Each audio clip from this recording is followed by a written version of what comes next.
iban a entrar a atacar a la población y a los actores armados, llámese ejército de otra fuerza que pues, presentaron una amenaza para ellos. Llegó la cuarentena y pues, se hizo una pausa. Yo le dije, vamos a entender el programa, porque obviamente prevalece también el principio de salud. Pero esos conflictos siguen. Y esos conflictos han permanecido a lo largo de toda la historia de la humanidad. Vamos a tomar sobre todo los que están en el siglo XX, ¿cierto? Eh, con un texto que nos presenta las Naciones Unidas. Las Naciones Unidas, ya ustedes las conocen demasiado bien, ustedes aún siguen con ese título de representante de las naciones, tocó hacer también una pausa en ese proceso porque pues, necesitábamos estar presentes. El punto es que las Naciones Unidas nos presenta un informe sobre los conflictos y cómo han escalado desde la creación de las Naciones Unidas. Recordarán, chicos, que las Naciones Unidas se creó después de la Segunda Guerra Mundial como una respuesta ante las barbaridades que se vieron en ese conflicto armado que implicó a varias naciones, los aliados por un lado y por otro lado pues el eje de Estados Unidos, Japón, en principio Italia, aunque Italia después se unió a los aliados cuando lograron encarcelar y asesinar a Mussolini. Entonces ahí viene el punto de un conflicto que fue muy duro para la humanidad, como un montón de personas, millones de personas, y las Naciones Unidas surgieron como una respuesta ante eso. ¿Qué dicen las Naciones Unidas? Y ojalá también tomen apuntes de esto para que no nos vayamos a perder después en el análisis de los conflictos, ¿cierto? En esta página, que también va a estar ahí en la presentación de las diapositivas, eh, nos están simplemente haciendo un informe sobre los conflictos y la violencia. Entonces vamos a analizar de manera muy somera lo que dice esta página, de manera muy rápida y superficial, sobre los conflictos armados. ¿Listo? Esta página, repito, el link va a estar puesto en la diapositiva que yo les voy a enviar al final de la clase. Entonces, aquí de hecho yo estoy poniendo ya, ya le he puesto algunas de las cosas que estamos haciendo. Entonces, ¿qué páginas vamos a utilizar? Aquí vamos a ver ahorita los del mapa de los conflictos, pero aquí tenemos este informe que hace parte de lo que las Naciones Unidas. Pues vamos a leer juntos qué es lo que dice la ONU sobre una nueva era de conflictos y violencia. Los invito a que tomen apuntes, chicos, sobre eso. Danielita, por favor, abre tu micrófono y nos ayudas a leer la introducción de lo que dice este informe corto de la ONU. Una nueva era de violencia, de conflictos y violencia. Dani. Una nueva era de conflictos y violencia. La naturaleza de los conflictos y la violencia ha cambiado mucho desde que se fundaron las Naciones Unidas hace 75 años. Los conflictos son menos mortíferos y con mayor frecuencia se libran entre grupos nacionales en lugar de entre estados. Los homicidios son cada vez más frecuentes en algunas partes del mundo y también están aumentando el número de ataques por razón de género. Por otra parte, se han producido avances tecnológicos como la utilización de los bots, los drones y las retransmisiones en directo como armas, los ciberataques, los programas secuestradores y el hackeo de datos.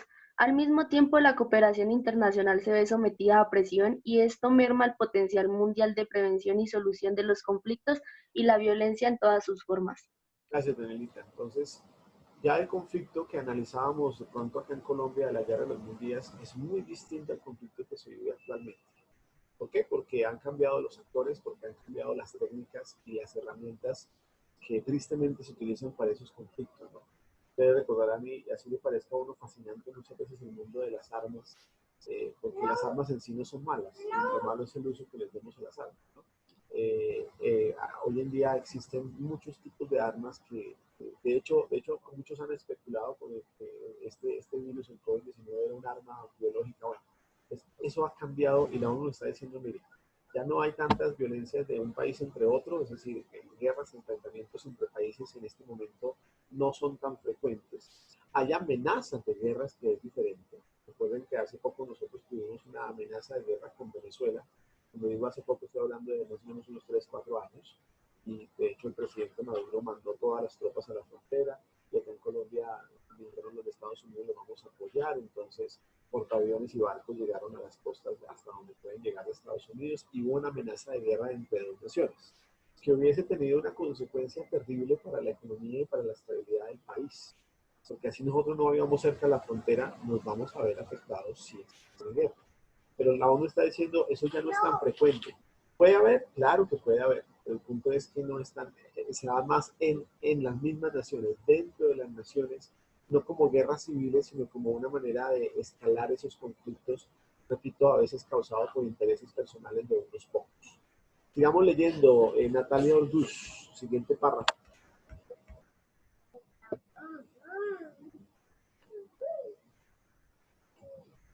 Dale, dale. Desde Ahí lo que estoy señalando. a nivel mundial, el número absoluto de muertes en las guerras ha venido disminuyendo desde 1946. Sin embargo, los conflictos y la violencia van en aumento, y la mayoría de los conflictos actuales se libran entre agentes no estatales, como milicias políticas, grupos terroristas internacionales y grupos delictivos. Las tensiones regionales sin resolver, el desmoronamiento del Estado de Derecho, la ausencia de instituciones estatales o su usurpación, los beneficios económicos ilícitos y la escasez de recursos agravada por el cambio climático se ha convertido en importantes causas del conflicto. Ahí tenemos ya varias, gracias Natalia, varias causas de los conflictos que hay en la actualidad. Entonces, ya no entre naciones, pero sí entre grupos delictivos, terroristas internacionales y otros actores que también pues, van mutando a través del tiempo. Entonces, ahí tenemos, por ejemplo, cuando un Estado de Derecho se desmorona, es decir, cuando un país, por ejemplo, es derrocado por una dictadura militar, entra el conflicto porque obviamente van a haber algunos que se armen frente a esos que usurpan el poder y comienzan a buscar lo que es el derecho de ser legislado por un gobierno democrático, por el tipo de gobierno que estaba, ¿cierto? Cuando no hay instituciones estatales claras en muchos países, sobre todo en África, eso genera la violencia de la gente que está reclamando protección, ayuda, ¿cierto? Cuando hay mucha delincuencia, corrupción, hay países donde se ha llegado a la violencia por la misma corrupción. Entonces, las causas del conflicto ahora son diferentes. Ya no es porque un país quiera conquistar a otro, como en la época medieval y parte de la modernidad, sino que es por intereses distintos. Aquí están presentando, y ojalá los tengan en cuenta sus agentes, algunas causas de los conflictos. ¿Por qué? Porque cuando tú recibas uno de los conflictos que van a analizar ustedes en la próxima clase, ustedes tienen que empezar determinando cuáles son las causas de los conflictos. ¿Listo? Sigamos leyendo. Pablito, en 2016, Pablito está distraído. Dale, No, Pablito. no han parado el arroz. Señor. Pablito. Pablo, ¿me escuchan? Chicos, ¿será que no me están escuchando? Pablito. No, sí se te escucha, profe. ¿Así se escucha? Carol, entonces que me escuchas, lee por favor, en 2016.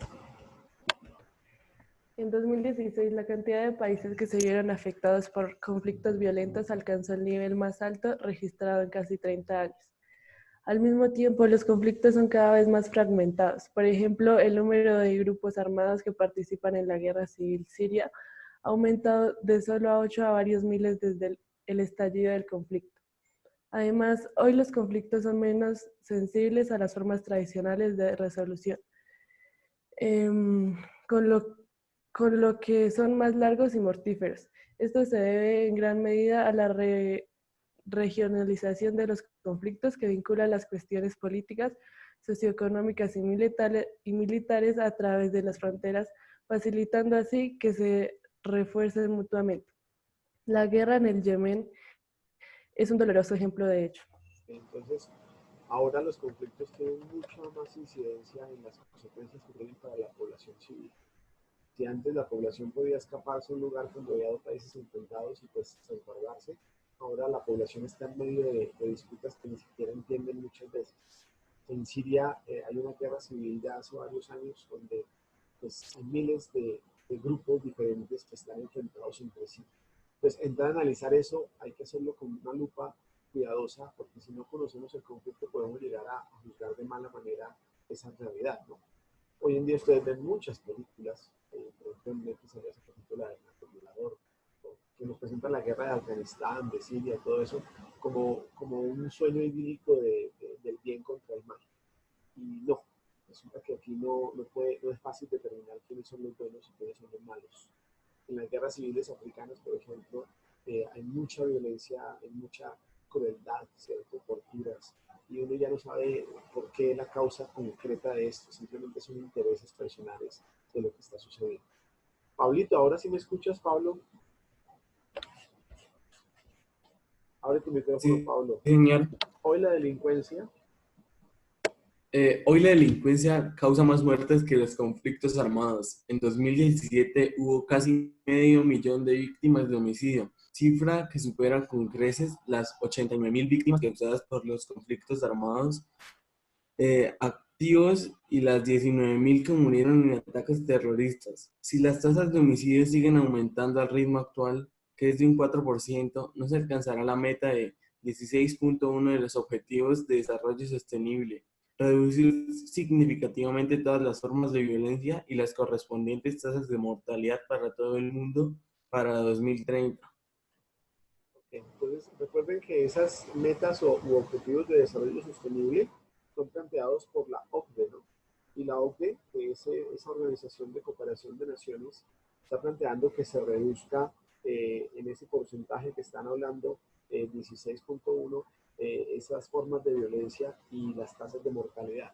Pero llama la atención mucho, chicos, como la violencia, los robos, los asesinatos, por causa de esa violencia de robos o violencia de género, son mucho mayores que las consecuencias de los conflictos armados en el mundo.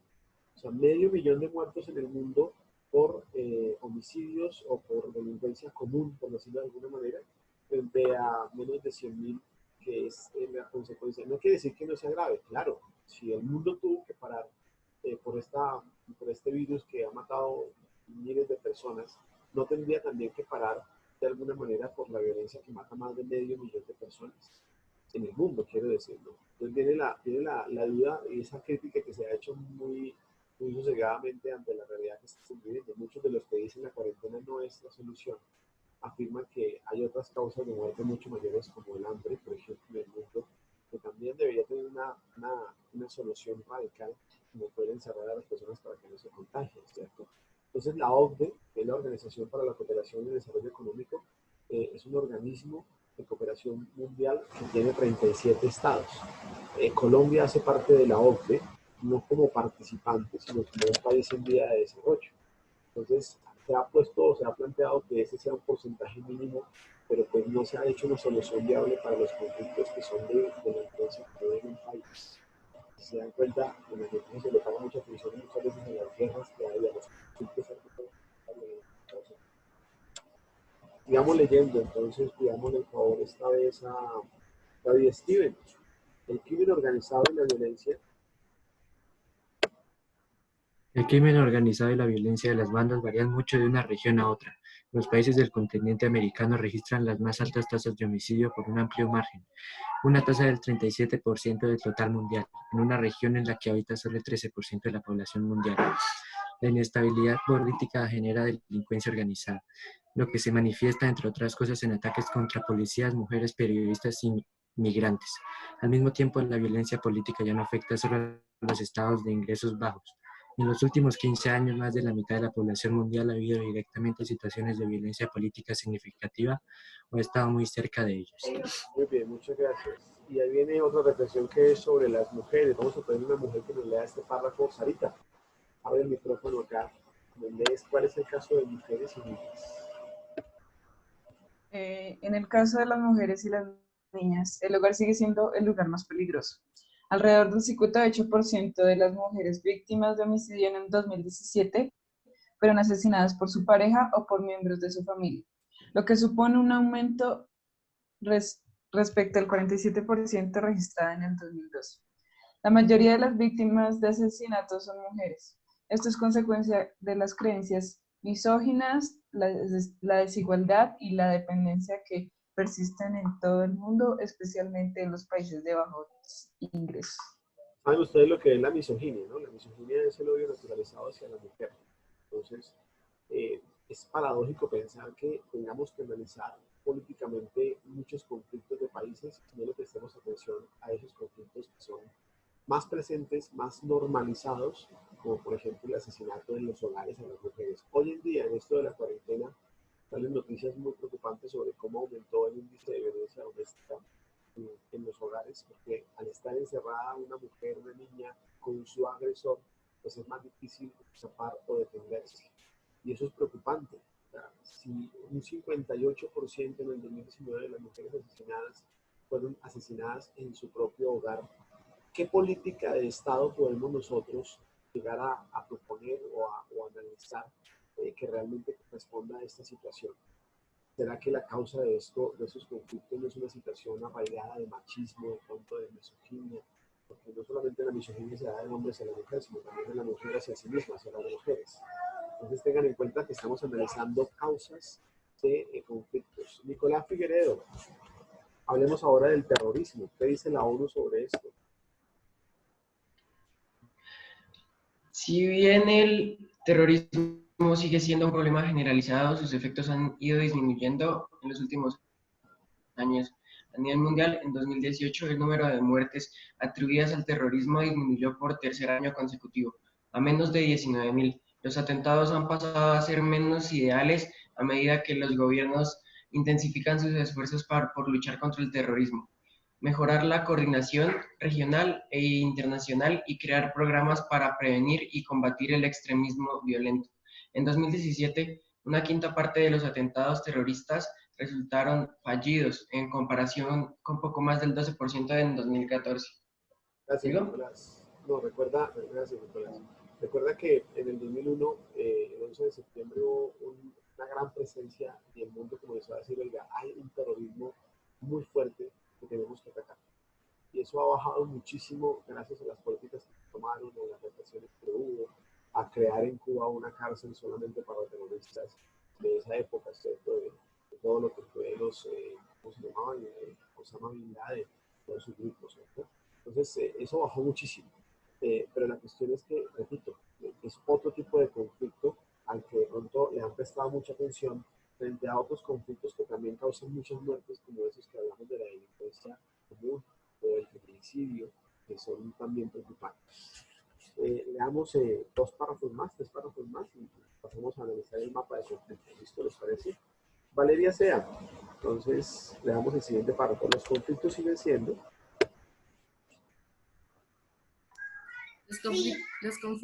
conflictos siguen siendo el principal motor del terrorismo y más del 99% de todas las muertes relacionadas con el terrorismo se producen en países que participan en un conflicto violento o con altos niveles de terror político.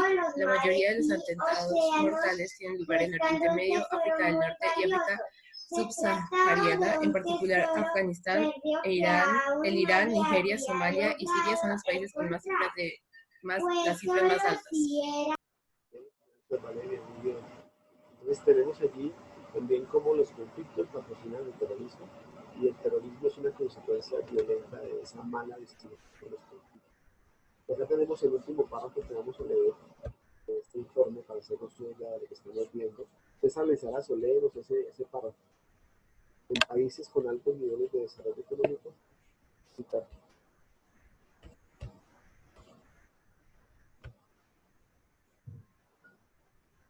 En países con altos niveles de desarrollo económico, la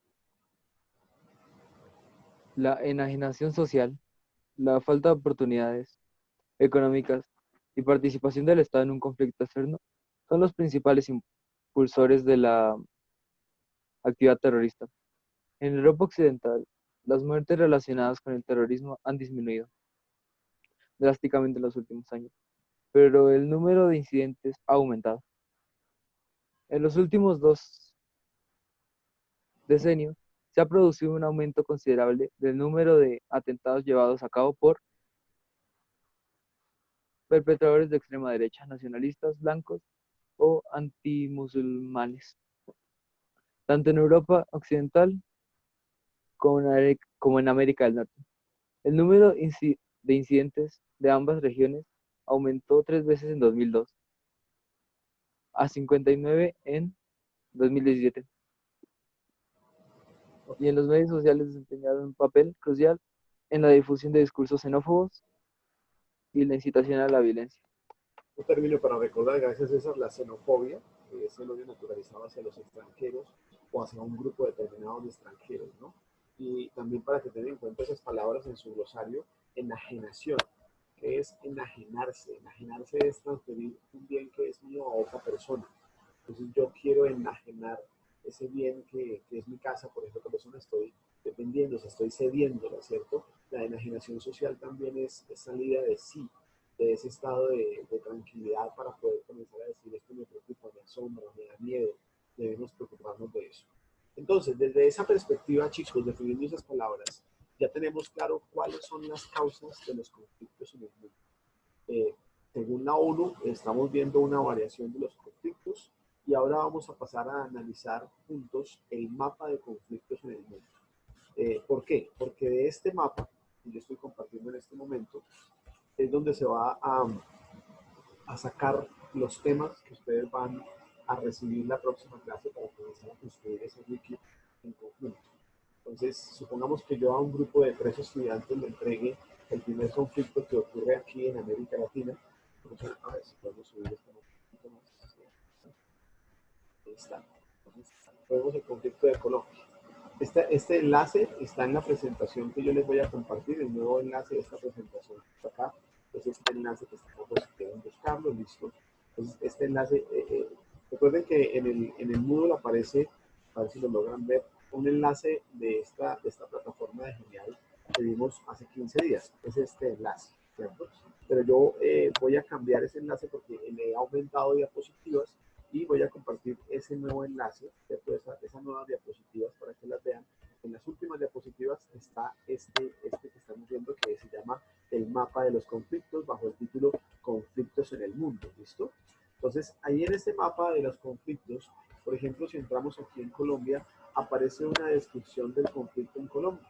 Supongamos que yo a través de ustedes les digo, chicos, van ustedes a construir una página con la información que encuentren de los conflictos en Colombia.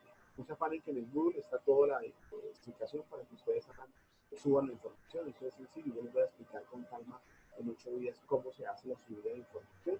Entonces, supongamos que Daniela, Natalia y Pablo están juntos en el grupo, no tienen que reunirse para trabajar, ni siquiera que conectarse, no se trata de eso, sino que van a buscar toda la información de ese conflicto que está en Colombia. Y aquí aparece una pequeña introducción, de hecho esto va a aparecer también en ese vídeo, para que ustedes lo tengan en cuenta, de en qué consiste ese conflicto. Vamos a analizar, por ejemplo, brevemente el conflicto de Haití, el conflicto del Perú, ¿cierto? Esos son los conflictos que están presentes hasta el 2019, ¿no? Los que han ocurrido, los que son más significativos. Si se dan cuenta en el mapa global, la zona que tiene más conflictos actualmente es el África, ¿cierto?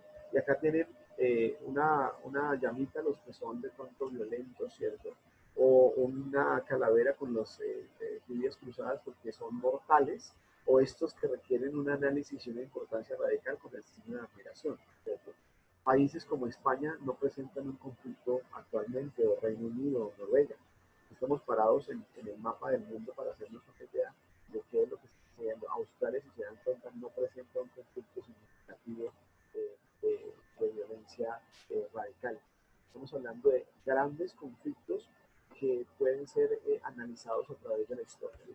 Para poder analizar este mapa, entonces, este es un localizador que está puesto en esta página de un periódico, pero que fue creado por la Universidad Autónoma de Barcelona, ¿cierto?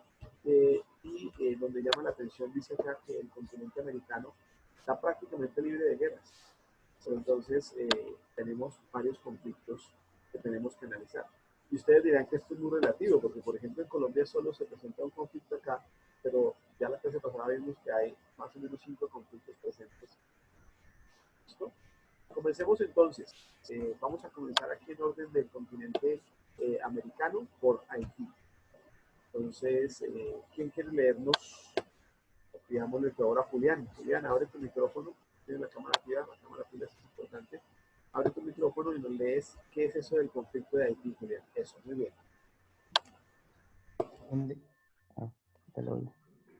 Tras la salida del país del expresidente Jean-Bertrand Aristide en febrero del 2004, que evitó una confrontación armada con el grupo rebelde que había tomado una parte del país, fueron desplegadas consecutivamente una fuerza multinacional provisional y una misión de mantenimiento de la paz de la ONU, para auxiliar al gobierno provisional al restablecer el orden y la seguridad. Aunque se han registrado avances hacia una mayor estabilidad política, social y económica, todavía persisten varios problemas, como las acusaciones de violaciones de derechos humanos contra la minoritat, las altas tasas de delincuencia, el control que ejercen bandas armadas en determinadas áreas urbanas, las exigencias de grupos de antiguos militares para reinstaurar las fuerzas armadas, o los altos niveles de corrupción, pobreza y exclusión social. Entonces tengan en cuenta ese conflicto que se presentó en 2004 que tiene ahorita muchas consecuencias. Consecuencias que ya no están presentes, digamos, afectando personas de manera directa, pero sí hubo muchas violaciones y muchas cosas, o sea, derechos humanos estoy hablando, que pues, deben ser juzgadas. Pues, es un conflicto porque no ha tenido un cierre definitivo. Todavía hay muchas heridas de ese conflicto que están abiertas y que siguen presentes. Aquí en nuestro país, por ejemplo, tenemos ese caso. Se analizaron el informe hasta allá ustedes pudieron darse cuenta de lo difícil que es establecer el real porcentaje de violencia que existió. Entonces, las cifras como tal son muy difíciles y tienen una dimensión muy larga esta definición de justicia y paz. Porque a veces estas cifras son manejadas de mala manera o son cerradas al público y no dejan ver una dimensión real de lo que es el conflicto. ¿Listo? Sigamos leyendo entonces, vamos a pedirle el favor a Esteban Volumen, que me alegra verlo por acá, este conflicto que todavía está presente, se llama conflicto colombiano. Dale, Esteban. ¿Tiene el micrófono, Esteban? Hola, Esteban, ¿cómo estás? Lee, por favor. En el año de 1964, Esteban me está escribiendo, no voy a tener el micrófono, no lo reviso el chat. Ay, lo siento, Esteban, bueno, punto. Vale. No hay ningún problema. Entonces lo leo yo rápidamente. En el año de 1964 nacen dos movimientos de oposición armada. El ELN, de inspiración guevarista, es decir, Che Guevara, de apoyo obrero universitario. Recuerden que las siglas ELN significan Ejército de Liberación Nacional, ¿no? Y las FARC, con influencia comunista y de base campesina. En la década de los años 70 aparecen varios grupos más. El M-19, ustedes saben, firmó un tratado de paz en la década de los 90. El EPL o el Ejército Popular de Liberación, que acaban negociando con el gobierno, impulsando una nueva constitución en 1991 que establece los fundamentos de un Estado social de derecho. A finales de los años 80 surgen varios grupos de autodefensa paramilitares, instigados por sectores de las Fuerzas Armadas. Instigados quiere decir que fueron un doble movimiento de lucha contra las fuerzas militares, pero también de patrocinio de las fuerzas militares, que eso no se puede ocultar.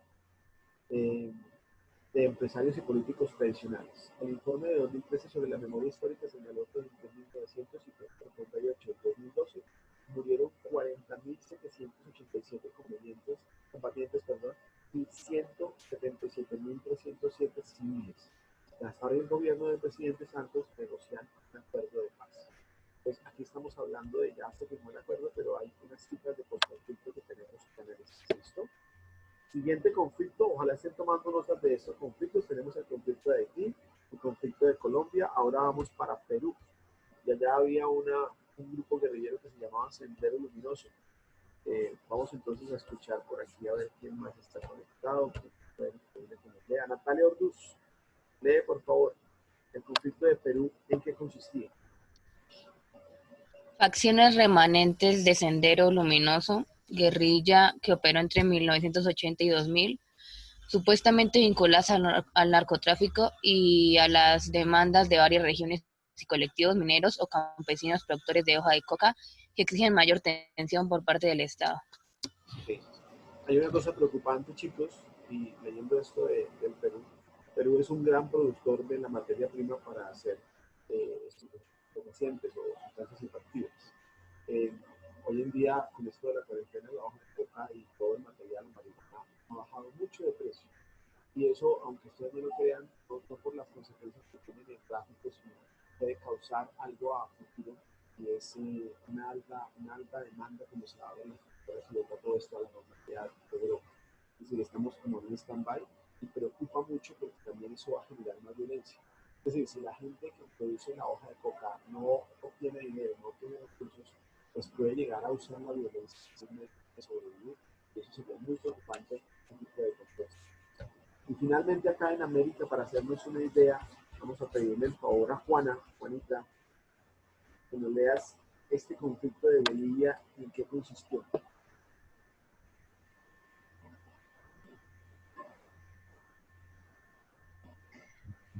¿Cuál, profe? Bolivia. Estoy acá seleccionando. Bolivia tiene uno de los mayores índices de conflictividad social de todo el continente, con movilizaciones de distinto signo vinculadas a demandas laborales sectoriales, a la actividad de las empresas extractivas o a los derechos de los pueblos indígenas. Si se dan cuenta, gracias Juanita, si se dan cuenta, Bolivia es un país que se caracteriza en América porque no tiene salida al mar.